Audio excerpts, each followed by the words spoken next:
Sebelumnya perkenalkan, saya Zulfikar dan rekan saya. Saya Azelia. Hmm. Saya Kecing. Ya, di sini kami akan Mewawancarai. dulu. Ya, mungkin agak banyak pertanyaannya karena dari dosennya itu ada ketentuannya. Jadi wawancaranya itu kurang lebih 30 menit. Oke, boleh. Lebih dari itu juga boleh. Oh iya, siap. Masih agak luang. Ya. Jadi nanti kalau misal kita bertanya dari Bapaknya mau tambah-tambahan informasi atau memberi informasi, ya misalnya bahasnya lebih dari yang kita tanyakan juga boleh banget, Bapak. Oke, Untuk siap. menambah durasi ya. Siap, boleh banget. Jadi untuk pertanyaan pertama ini terkait peran pemerintah ya Pak di Desa Penjasari. Selama ini bagaimana bentuk dukungan pemerintah baik desa, kabupaten maupun provinsi dalam pengembangan di Penjasari ini? Wow, pertanyaan nomor 1 udah langsung clear ya. Agak mantap. Sebenarnya peran pemerintah itu kategorinya cukup banyak sebenarnya kalau kita bicara tentang Penting mungkin teman-teman kemarin juga sudah sempat ngobrol-ngobrol juga ya dengan pengelola yang lain bahwa kami itu di Penting Sari pengelolaannya itu memang bagaimanapun karena kami ini kan sebenarnya dusun ya, kami bukan desa, kami tidak punya dana desa yang besar, kami hanya dusun. Otomatis desa kami, Desa Umbul Harjo itu memang punya peran yang sangat penting. Selain sebagai payung hukum, tapi desa juga itu tempat di mana permohonan kami terhadap infrastruktur itu kan tingkat paling dasarnya kan di desa. Disitulah biasanya kalau tingkat desa itu karena per tahun biasanya ada yang namanya musdus, musyawarah dusun. Biasanya kami mengajukan tahun depan tuh program dari Penting Sari ini apa sih yang pengen diadakan di tingkat desa, misal pengaspalan jalan ataupun pengen ada pembenahan saluran irigasi seperti itu. Basicnya memang yang umum-umum. Tapi ranahnya biasanya memang di infrastruktur karena kan memang salah satu program desa kan memang meranah ke infrastruktur. Selain infrastruktur biasanya ada pelatihan yang memang diadakan oleh dinas ataupun oleh kelurahan sendiri. Biasanya memang ada kolaborasi kalau dari kelurahan.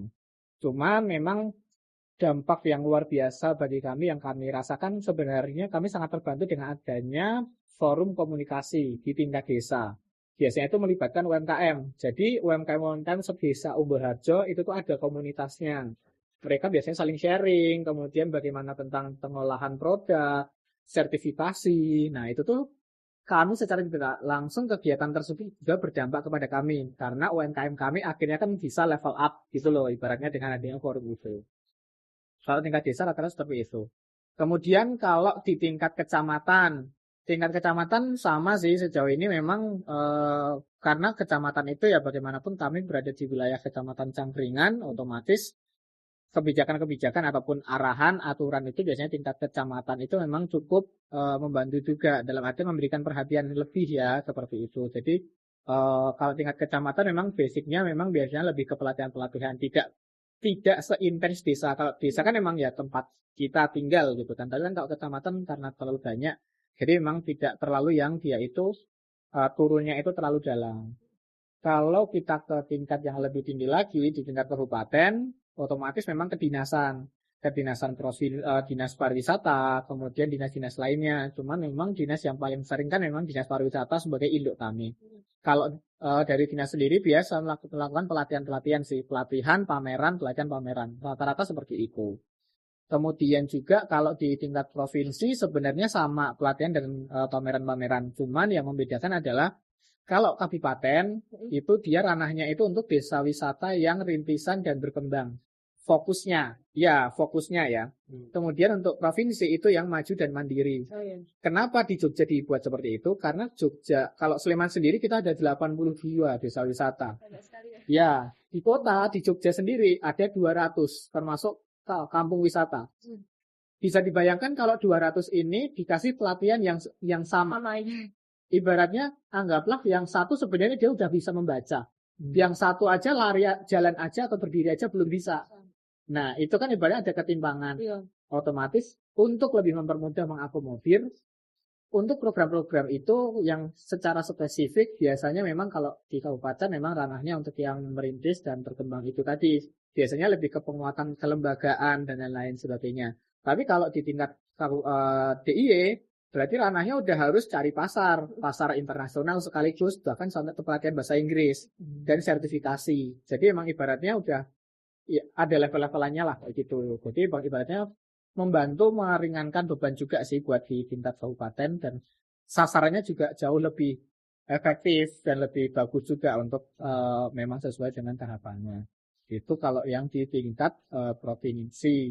Nah, nanti kalau di tingkat kementerian, biasanya program ataupun kebijakannya ya pasti support dari kementerian itu cukup banyak ya. Kita beberapa program itu kalau memang dari pusat kan memang programnya cukup besar, banyak. Beberapa ada yang EduTrip. Jadi EduTrip itu adalah kementerian itu membuat suatu buku ataupun katalog desa wisata itu disebarkan ke sekolah-sekolah elit di Indonesia. Nah, itu untuk merambah pasar-pasar sekolah-sekolah elit, karena memang program tersebut lahir karena April 2025 kemarin Bapak KDM ya itu kan melakukan pelarangan studi tour di sekolah negeri, sehingga memang dampaknya kan cukup besar berasa di desa wisata se-Indonesia. Dan akhirnya dibuatlah paket EduTrip itu, tapi menyasarnya ke sekolah-sekolah swasta untuk biar menjangkau yang lebih gitu. Karena kalau sekarang mau market nasional kita udah agak berat karena Jawa Barat terkunci, dan Jawa Barat itu dia punya market luar biasa besar. Di kabupaten kami sendiri terjadi penurunan kunjungan itu sampai di 40%. Kalau di Pending Sari penurunan kunjungannya sampai di 60% tahun ini. Makanya memang sangat berdampak. Berdampak banget ya. Betul, itu berdampak banget.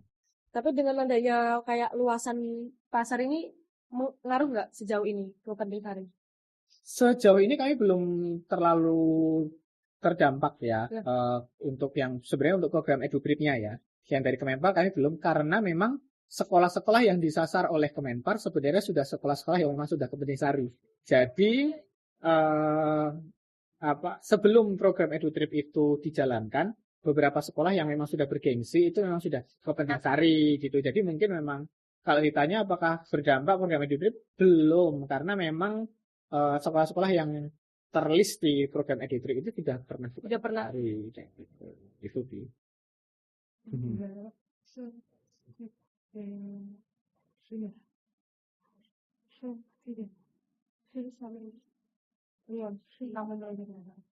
Selanjutnya Pak, bagaimana program atau kebijakan yang paling mempengaruhi, dan adakah kebijakan untuk program yang harus dirasakan dan memberi dampak nyata segi pengelolaan desa wisata? Gimana sorry nama? Dampak apa? Adakah kebijakan atau program yang paling dirasakan dan memberi dampak nyata segi pengelolaan desa wisata? Kebijakan atau program dari pemerintah? Iya, dari pemerintah. Yang berdampak nyata ya. Sebenarnya mungkin nggak ada yang langsung secara on point ya, karena memang namanya pariwisata itu pasti keterlibatannya cukup luas. Jadi tidak ada yang memang to the point gitu ke Pending Sari. Jadi mungkin kalau program apa yang mungkin kalau dari pemerintah kami rasa beberapa program itu mungkin kami ambil contoh. Kalau di Kabupaten Sleman, dia itu ada acara tabletop. Jadi mendiskusikan bersama teman-teman travel agent di daerah Kabupaten Sleman untuk ibaratnya mempromosikan ke Kabupaten Sleman, salah satunya ke Pending Sari. Begitu juga di provinsi itu juga, karena di provinsi itu kan ada yang namanya HPI. Nah, di HPI itu mereka itu juga dikenalkan lagi kepada Pending Sari. Otomatis ketika membawa tamu ada keinginan untuk dibawa ke Pending Sari juga. Nah, menurut kami sebenarnya kebijakan-kebijakan yang sebenarnya tidak langsung, secara tidak langsung ya itu juga butuh berdampak kepada kami untuk perluasan akses pasar.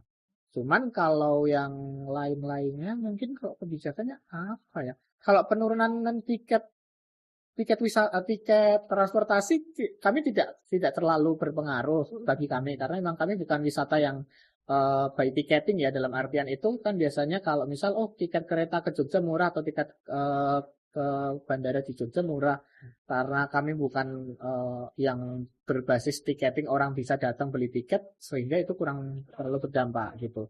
Karena memang market kami kan memang rata-rata di anak sekolah ya. Jadi emang justru kalau bisa dibilang yang paling berdampak ya sebenarnya ada kebijakan Deddy Mulyadi itu yang sangat berpengaruh tapi berpengaruh negatif ya kepada kami kayak gitu. Kan ya. Banget. Udah banget banget. Apalagi, yuk gantian, ayo kamu sudah baca. Ini sudah. Namanya tugas kelompok itu harus berkelompok. Ya, selanjutnya apa tantangan terbesar ketika berkoordinasi dengan pihak pemerintah? Berkoordinasi dengan pihak pemerintah itu cukup susahnya adalah ego kita harus sama-sama kita turunkan. Dalam artian otomatis kepentingan kita juga harus kita tidak bisa kita tonjolkan. Yeah. Karena kalau kami kan, karena kami ada forum desa wisata ya, dan biasanya kan kami juga ada usulan untuk ke dinas-dinas terkait atau mungkin ke pemerintah kabupaten gitu. Cuman permasalahannya adalah permasalahan di tempat kami dengan permasalahan di desa sebelah mungkin berbeda. Dan otomatis untuk mencari win-win solusinya kan otomatis kepentingan kita harus ada kita turunkan. Yeah. Kalau memang ibaratnya enggak, kepentingan itu harusnya gini gitu. Cuman melihat yang lain mungkin harus harus ada diturunkan. Mungkin tantangannya adalah untuk apa ya? Mencari win-win solution dalam artian itu semua desa wisata ikut merasakan dampaknya. Tapi memang tidak terdampak secara signifikan bagi yang memang sudah ibaratnya yang mengusulkan lah kayak gitu. Dan tantangan lainnya sebenarnya mungkin bisa dibilang kalau di tempat kami itu kadang ada beberapa aturan-aturan yang kayak tumpang tindih ya. Jadi yang Kabupaten Sleman bilang apa di tingkat kabupaten dan tingkat daerah, nah itu ada beberapa yang mungkin menjadi salah satu tantangan ketika ada yang tumpang tindih. Itu sih yang tantangannya. Ini kalau boleh tahu bapaknya sudah berapa lama menjadi pengelola di desa sini? Saya 30 tahun. Enggak, aku kebetulan baru 3 tahun di desa wisata. Kebetulan baru terlibat itu di 2022 itu baru gabung. Dan tampaknya dijerumuskan oleh masyarakat gitu kan, dan ya cukup unik sih. Bersama teman-teman kolonial saya bilangnya, karena saya selagi Gen Z sendiri dari teman yang lainnya kan kolonial. Jadi ya, gimana? Ini sebagai apa aja selama 3 tahun itu? Kebetulan 3 tahun itu memang menjabat di sekretaris satu aja sih. Cuman kan habis pemilihan dan ternyata mendapatkan amanah untuk naik jabatan sebagai wakil ketua di tahun bersama. Selamat ya. Selamat atas terpilihnya. Harus disyukurin. Jangan disyukuri tapi syukurin. Syukur. Kalau di tempat kami kayak gitu. Karena emang cukup berat sebenarnya bagi kami. Ibaratnya pertama anak muda baru 3 tahun berkecimpung, tiba-tiba udah naik jabatan seperti itu, menurut itu cukup berat gitu kan, karena melihat track record dan sebelum-sebelumnya itu memang orang-orang yang ibaratnya mungkin lebih matang ya, dari segi usaha lebih matang, pemikiran lebih matang, pengalamannya udah seabad gitu loh. Ya mungkin memang pilihan dari masyarakat seperti itu, jadi ya sudahlah, amanah. Dijalankan saja. Dijalankan saja. Gitu. Cuma tidak mau. Kemudian ini masuk ke peran akademisi ya. Oke. Keterlibatan kampus, universitas atau sekolah biasanya sering melakukan KKN, penelitian, dan pelatihan di Genting Sari. Menurut Bapak, peran akademisi paling efektif itu di aspek apa? Saya selalu bilang ke teman-teman di akademisi bahwa yang berkunjung ataupun ketemu dosen, ketemu rektor, ketemu siapapun yang memang dari akademisi, kami selalu bilang Genting Sari selalu terbuka untuk kegiatan akademisi apapun itu gitu kan. Karena kami merasa memang setiap kegiatan akademisi itu selalu punya peluang berbeda-beda, tergantung memang tujuannya apa. Karena biasanya datang itu biasanya mereka sudah ada tujuan masing-masing nih, seperti kalian untuk tugas, anggaplah seperti itu. Nah, tapi kan tidak hanya tugas, biasanya ada yang datang karena penelitian. Oke, nanti penelitian hasilnya juga bisa kita gunakan. Ibaratnya kan ada basic datanya di situ kenapa. Cuman kalau ditanya yang paling berpengaruh apa, sebenarnya adalah teman-teman yang datang ke Genting Sari memang untuk ada project. Karena memang ada sesuatu yang dikerjakan gitu, entah itu pengabdian masyarakat atau memang magang, anggaplah seperti itu. Karena biasanya memang saat magang itu kan biasanya ada proyek-proyek tertentu. Nah itu yang biasanya di tempat kami itu cukup berpengaruh. Dan kalau bahkan untuk yang anggaplah kita membantu tesis gitu ya, bahkan disertasi beberapa dosen, saat ini aja 2025 ini, bulan ini aja kami menghandle 3 dosen UGM di Bening Sari. Iya, 3. Baru masuk kemarin 1, gitu kan. Yang 2 sudah jalan, yang 1 baru masuk kemarin. Jadi memang kami luar biasa. Kami memang selalu bilang kami seterbuka itu dengan akademisi, mau program apapun, mau penelitian apapun, tugas apapun, hayu gitu. Karena kami yakin di setiap pertemuan ataupun setiap kegiatan-kegiatan yang basicnya emang sama-sama mencari ilmu, pasti di situ akan ada at least ada manfaat yang kita bisa ambil bersama-sama. Entah itu hanyalah penyampaian informasi, ibaratnya sekaligus ibaratnya pemasaran kan. Otomatis kan kalian juga tahu akhirnya Bening Sari seperti apa gitu kan. Nanti kalian saparkan ke teman-teman yang lain. Kemudian kalau penelitian jelas nanti penelitian tersebut akan jadi jurnal akan dibaca untuk penelitian-penelitian selanjutnya. Jadi orang makin dikenal. Belum lagi kalau memang nanti biasanya kalau sudah dengan dosen-dosen mereka akan memperkenalkan ke dosen-dosen yang lain. Akan dibawa lagi sampai nanti bisa membawa LPPM. LPPM nanti dosennya udah riset dikti, programnya bawa ke Bening Sari akhirnya dapat ilmu juga dapat duit. Dalam artian kan LPPM dosennya kalau ada program dikti biasanya ada program yang ada uangnya kan. Kayak misal, oh nanti penambahan fasilitas ini, program ini. Nah itu kan akan ada kolaborasi yang cukup menjanjikan lah bagi kami. Makanya kami selalu bilang Bening Sari itu adalah laboratorium desa gitu. Silahkan datang ke Bening Sari. Toh di tempat kami pun free, kami tidak ada bayaran. Kami mendengar ada beberapa yang memang dimintai bayaran ataupun memang dalam bentuk lain gitu ya. Cuman kalau di tempat kami memang kami se-pure itu, cuman bayarnya di Bening Sari cuman follow aja sih, follow IG aja. Nanti kalian juga follow IG. Siap. Jadi emang cuman itu doang. Itu pun ibaratnya buat buat branding kita juga sebenarnya. Dan emang kami merasa ya tidak pernah ada salahnya berbagi ilmu ibaratnya untuk jurusan dan lain. Memang tapi harus ada syarat dan ketentuan itu. Anggaplah seperti penelitian. Kalau penelitian di Bening Sari, kalau basicnya kuesioner, yang harus muter ya yang penelitinya. Tidak bisa kok, Mas kami minta tolong 60 kuesioner ya mohon dibagikan, seminggu lagi aku balik. Oh no gitu. Karena tugasnya berkepentingan gitu. Tidak ibaratnya udah gratis nih, kamu minta data, udah minta tolong suruh nyebarin, kamu cuma ambil, ibaratnya beres. Iya, tinggal terima beres kan. Dan dalam artian kami tidak bisa gitu kan. Kalau kami mau berkolaborasi, tapi di tengah itu ya itu menjadi tetap tanggung jawab dari yang bersangkutan, dari itu, dan itu pun kami sampaikan. Dan kalau di tempat kami juga, kalau penelitian itu ada syaratnya juga selain tadi follow juga, tapi harus ada pertama dia harus melampirkan jurnal yang memang ataupun ibaratnya hasil penelitiannya ya, itu memang harus dilaporkan ketika sudah selesai. Yang kedua, dia wajib membuat artikel apapun itu tentang Bening Sari ataupun kebudayaan Jawa yang boleh kami post. Dalam artian itu sebagai bahan kami juga gitu loh kalau bahan kami post. Cuman ketentuannya cukup ribet nih yang ini. Pertama, maksimal cuma 1 halaman.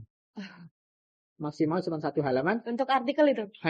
Artikel hanya 1 halaman dan hanya maksimal 3 paragraf. Nah, kenapa kok kami batasi? Karena sebenarnya kami tuh ingin artikel ini juga tidak membebani nih teman-teman akademisi. Jadi tidak perlu yang panjang-panjang, jadi cukup 1 halaman aja gitu kan. Cuman terdiri dari 3 paragraf, jadi emang bukan sesuatu yang, waduh artikel, berarti 4 halaman, anggaplah seperti itu, atau 2 halaman lagi nah, enggak, kami emang ibaratnya pertama penelitian itu udah pusing ya, jadi cuman kami anggap buat tambah-tambah aja deh. Dan yang ini ada bantuan artikel gitu, jadi yang miris sebenarnya kalau di Bening Sari itu banyak yang penelitian di Bening Sari tapi datanya tidak dibagi kepada kami, dan itu bagi kami cukup menyakitkan ya, dalam artian secara tidak sadar ada eksploitasi data kayak desa. Habis manis pasti buang. Iya, ibaratnya kayak nambang emas aja kan. Iya. Nambang data selesai udah gitu loh, ditinggal. Nah, selama 15 tahun, saat ini kan 17 tahun. 15 tahun tuh Bening Sari itu kayak gitu, dikeruk, ibaratnya datanya tuh diambil di mana-mana tapi tidak ada feedback kepada kami. Tidak ada ibaratnya permisi ini adalah hasil penelitian kami, sarannya seperti ini ya, enggak ada. Jadi orang datang cuma bagi kuesioner, di situ pulang, udah. Jadi Bening Sari tidak tahu data dan lain-lain. Nah, mulai dari kepengurusan kami 2012 kemarin, kami mulai perbaiki nih penelitian-penelitian yang ada, kita data, 1 tahun kemudian kita minta. Dalam artian itu mungkin kan ya anggaplah kalau emang orangnya agak-agak males ya, seharusnya 1 tahun itu udah jadi Udah jadi, iya. paling tidak, atau bahkan mungkin dia udah wisuda. Iya. Bahkan seperti itu. Nah, jadi datanya kami ingin Pak kok gitu. Atau kalau enggak kita secara berkala memang kita melihat jurnalnya, jurnal penelitiannya. Oh, ternyata datanya itu ternyata kunjungan kita dipengaruhi ini ya. Oh, ternyata kepuasan masyarakat kunjungan itu berpengaruh terhadap ini ya. Nah, itu kan menjadi sebenarnya kan feedback penting buat kita lah. Kalau itu cuma dikit buat mereka doang kan sama aja nggak Tahu apa-apa nih. kayak gitulah itu sebenarnya. Jadi itu sih kalau di pihak pendidikan yang sebenarnya cukup eh, sangat bisa dibilang sangat sangat sangat sering banget kita berkolaborasi dengan UGM tuh sangat sering banget dalam artian tidak hanya dalam penelitian project apapun itu. Dan yang kami cukup banggakan sebenarnya kemarin itu di 2023 2024 kan kita memang ada teman-teman magang juga tuh dari pariwisata ya di bawah FIB kalau aku nggak salah. Ke FIB mereka magang selama 6 bulan, cuman mereka itu magangnya adalah magang project. Jadi memang dia datang ke sini melihat permasalahan apa, bisa berdasarkan apa, dan sampai saat ini setiap kegiatan apapun data tersebut masih kita gunakan kayak gitu. Dan itu pun bagi kami cukup happy juga kolaborasi dengan akademisi kayak gitu. Itu sih. Kalau yang magang secara rutin memang ada. Contohnya dari Polnes sama Rinda. Itu mereka 6 bulan di Sari. Saat ini yang magang tadi Kak Elsa, tadi yang ketemu sama teman-teman itu dari isi Padang Panjang, magang 6 bulan juga. Jauh-jauh ya? Iya, jauh-jauh. Besok 25 Desember dari Bali, magang 4 orang. Januari datang dari Polnes sama dari IPB Bogor, dua-dua orang juga gitu. Jadi kami memang selalu kami tawarkan setiap ada kesempatan bawa teman-teman ke Cari gitu. Itu menurut kami promosi terus pertama kami ingin menjadi relate aja sih. Karena kadang gini, karena kita itu kan sering ketemunya kan sama teman-teman yang kolonial ya Mas ya. Maksudnya pengurus kami kan ibaratnya mereka handphone itu juga tidak terlalu yang cepet-cepet banget ya, paham ya. Nah, dan kita itu kan market kita kan rata-rata anak-anak sekolah ya, anak-anak Gen Z, bahkan sekarang udah mau anak-anak alpha gitu kan. Dan kita tuh harus mencoba selalu relate. Sesimpel tren TikTok aja, kita itu harus bisa paham gitu loh. Nah, tugasku sebagai ibaratnya salah satu Gen Z ya di antara teman-teman yang milenial adalah aku itu harus membawakan itu menjadi sesuatu yang layak untuk dilihat di depan umum. Dalam artian itu ngapain sih dia joget-joget di depan kamera? Untuk orang yang milenial anggap kayak aneh gitu. Nah gitu kan. Nah tugasku adalah untuk kita tuh harus relate bahwa ada tren seperti ini. Kemudian anak-anak zaman sekarang tuh sukanya gimana sih kayak gitu. Nah biasanya dengan kita ngobrol-ngobrol dengan teman-teman yang masih muda yang relate gitu dengan akademisi, mereka tuh kayak oh iya sekarang tuh trennya tuh kita lagi suka kayak gini gitu. Sekarang udah nggak tren tuh kita foto di depan I love apa gitu, udah nggak ngetren gitu kan. Sekarang kita seringnya ke foto-foto estetik, anggaplah foto di depan cermin ada tulisannya penting sari ataupun misal apa. Nah itu sesuatu yang perlu masih terus kita kejar ke depan untuk selalu up to date, karena menurut kami up to date itu penting banget. Makanya kami selalu suka untuk kolaborasi. Oke, selanjutnya tentang peran bisnis atau swasta gitu. Apakah ada perusahaan atau pihak swasta yang rutin bekerja sama dengan Penting Sari, misalnya CSR, sponsorship atau paket wisata? BCA. Sama ya, kelihatan ya. Ya, jadi emang kita kebetulan kami pembinaannya BCA. Sekaligus harapannya semoga kami menjadi nasabah prioritas. Harapannya sih begitu ya. Dari desa jadi nasabah prioritas. Ya, jadi betul kami udah bermitra dengan BCA itu dari 2014. Cukup lama, sudah hampir 11 tahun kami dengan BCA. Dan program BCA ini dia kan memang desa binaan ya. Kami memang dibina, benar-benar dibina. Bukan hanya sebuah desa yang ditambahi embel-embel binaan itu enggak. Jadi hanya desa binaan aja. Dan dari situ beberapa banyak sekali program-program itu yang masuk. Cuman yang perlu kami sampaikan adalah meskipun kami binaannya BCA bank terbesar gitu ya di Indonesia dan di Asia, tidak pernah sepeser pun kami itu diberikan dana dari BCA. Karena ternyata mereka itu punya konsep yang menurut kami awalnya kami tidak paham konsep tersebut. Tapi akhirnya lama-kelamaan, oh oke, kita paham maksudnya itu apa. Konsepnya gini, tapi kalau bahasa Indonesia agak susah, jadi aku bicarakan dalam bahasa Jawa. Semoga pada paham bahasa Jawa ya. Orang bodoh dikasih duit itu habis. Orang pinter nggak dikasih duit bisa cari duit. Nah, BCA itu hadir untuk membuat orang Pening Sari itu jangan bodoh untuk hanya selalu minta duit. Tapi mindsetnya, SDM-nya, skill-nya itu yang dinaikin gitu loh. Jadi nggak perlu duit, orang Pening Sari itu harus bisa cari duit sendiri gitu. Dengan caranya tadi ditingkatkan skill SDM-nya. Pelatihan kepemanduan, pelayanan prima, pelatihan homestay, tour guide, gitu-gitu semua. Jadi benar-benar pelayanan itu bagi mereka itu udah harus bintang 5 gitu loh. Makanya SDM-nya itu benar-benar yang harus ditingkatkan banget kayak gitu kan.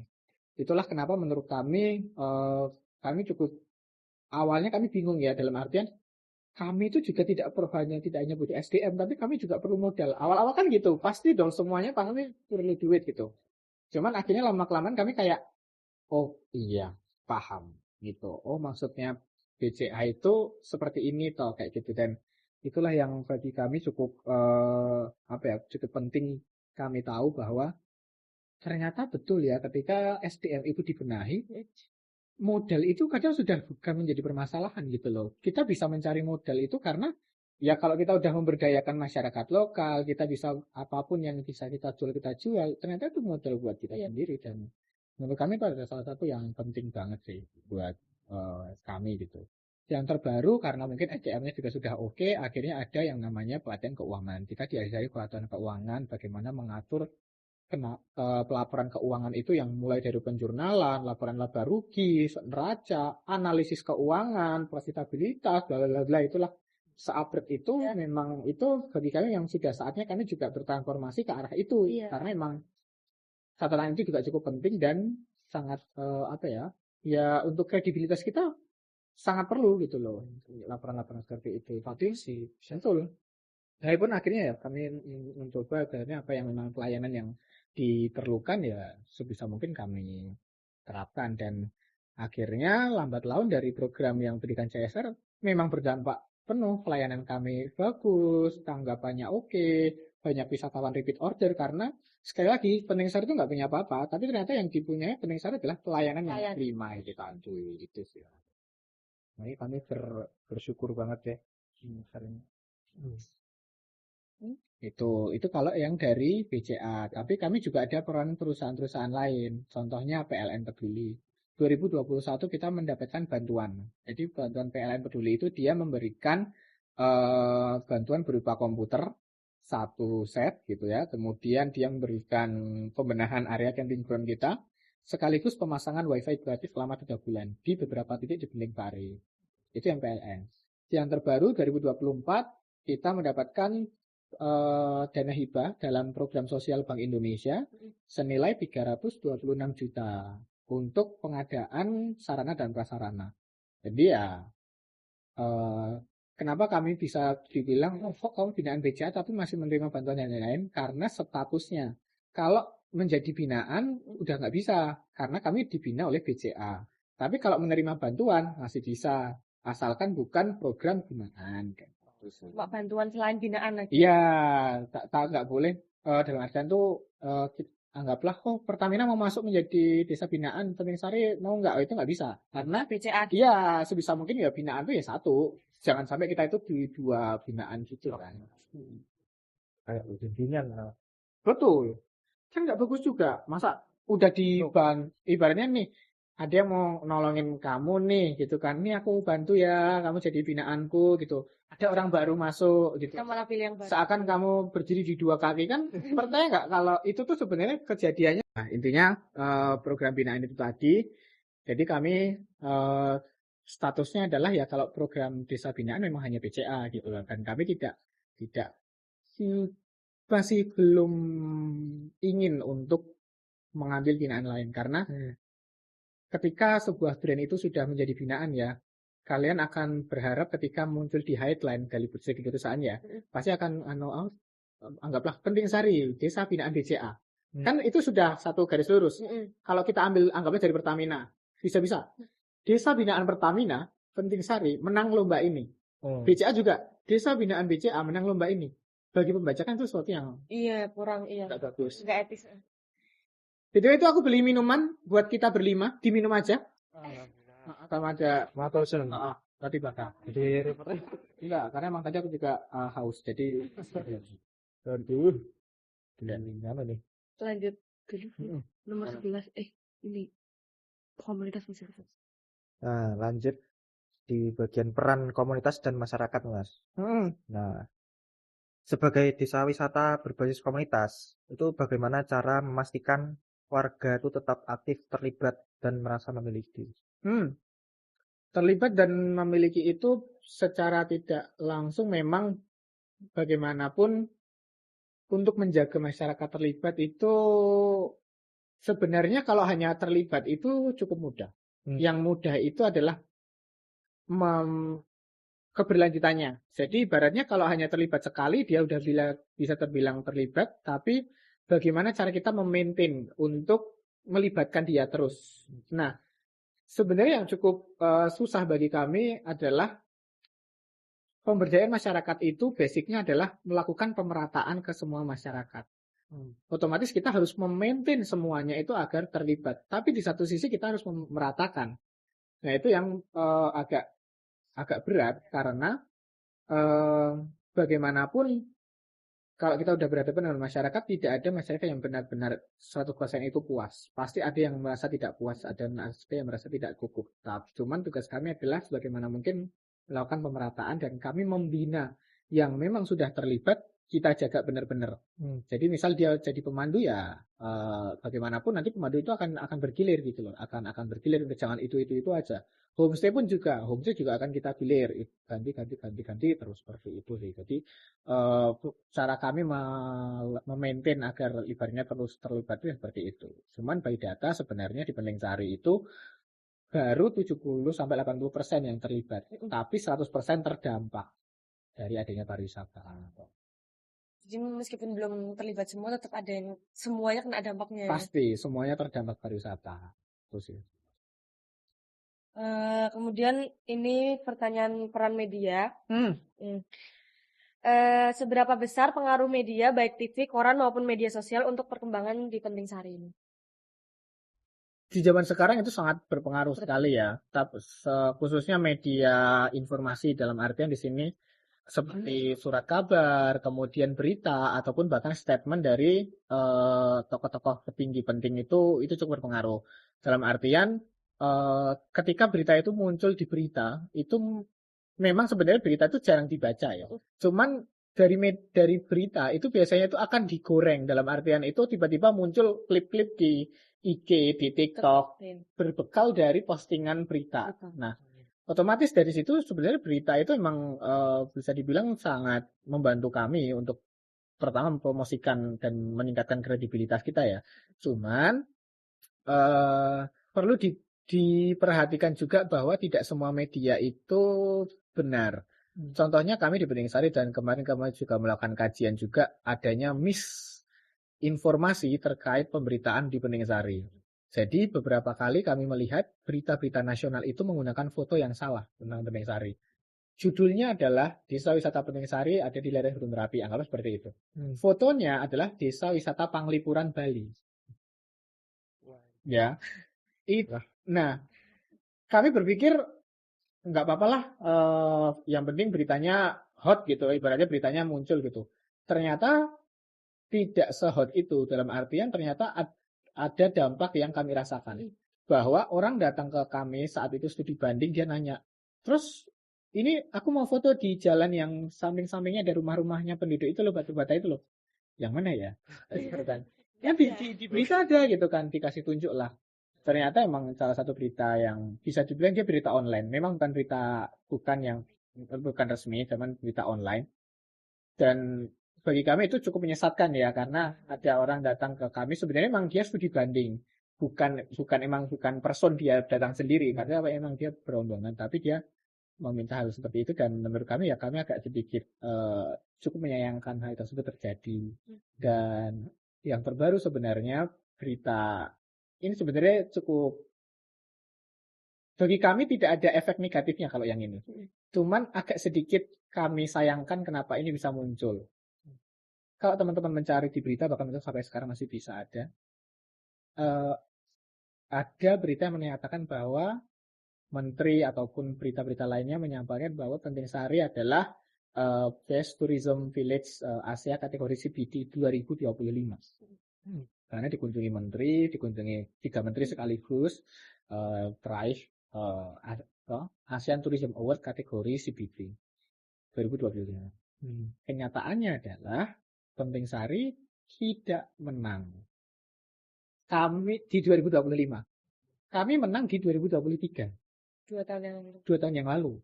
Dan sebenarnya kami tidak kami tidak menyayangkan berita itu muncul. Cuman tahun ini menurut kami agak sedikit terganggu ya, dalam artian kami memang benar menang, tapi bukan di 2025, tapi 2023 gitu. Dan itu menurut kami ada misinformasi yang bagi kami cukup serius. Dan untungnya aja tuh kami emang pernah menang ya 2023. Anggaplah kalau tiba-tiba dia bilang Best Tourism ASEAN Best Tourism Village gitu kan 2025, dan kami belum pernah menang, dan kami tidak menang 2025. Itu kan kayak agak ya malu ya. Iya, malu. Malu gitu. Cuman ya untungnya kami pernah menang tapi 2023 dan 2025. Terus ya. Kemudian ini mungkin pertanyaan yang terakhir ya. Sudah 30 menit. Kasihan memori HP-nya dia. Jadi untuk harapan ke depannya, kira-kira apa harapan dari Bapak untuk masa depan Penting Sari dalam 5-10 tahun yang akan datang? 5-10 tahun ke depan. Sebenarnya harapan saya pribadi ya, bagaimanapun karena selama Penting Sari ini masih bisa memberikan dampak positif ya harapannya semoga masih tetap bisa dijalankan. Karena memang tidak ada tuh tuntutan di Penting Sari itu, Penting Sari itu harus berdiri sampai tahun sekian, kan nggak ada. Dan ibaratnya ya kami ataupun entah siapa besok yang ibaratnya akan meneruskan, ya semoga aja bisa melanjutkan dan memperbaiki apa yang memang sudah ada di Penting Sari, dan tidak merubah apa yang memang seharusnya tidak dirubah di Penting Sari.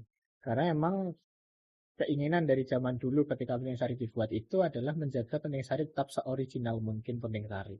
Dan itu menjadi tantangan cukup sulit ketika wisatawan saat ini juga makin beragam dan lain sebagainya ya. Ya harapannya semoga pastinya dengan makin hadirnya pariwisata, Penting Sari masyarakatnya juga makin bahagia juga, makin sejahtera juga, pendapatannya makin oke. Kalau sekarang aku akuin pendapatnya udah oke gitu kan. Cuman masih bisa lebih oke lagi ke depan kayak gitu. Dan ya kalau bisa ranah ibaratnya lebih terkenal mungkin seperti Panglipura, ya kenapa tidak gitu kan ya, kita selalu menginginkan kan seperti itu. Ya, harapannya sih mungkin seperti itu sih. Yang penting jangan sampai juga hadirnya pariwisata justru merusak lingkungan. Tadi bapaknya belum perkenalan. Oh, belum perkenalan. Nanti berarti dia itu jadi ganti depan. Iya. Udah depan. Oke. Nanti iklan-iklan yang tadi itu juga bilang. Gitu ya. Bentar, orangnya lagi pesan Gojek.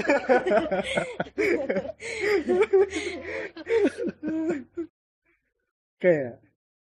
Baik, perkenalkan nama saya Duyo Setiabudi.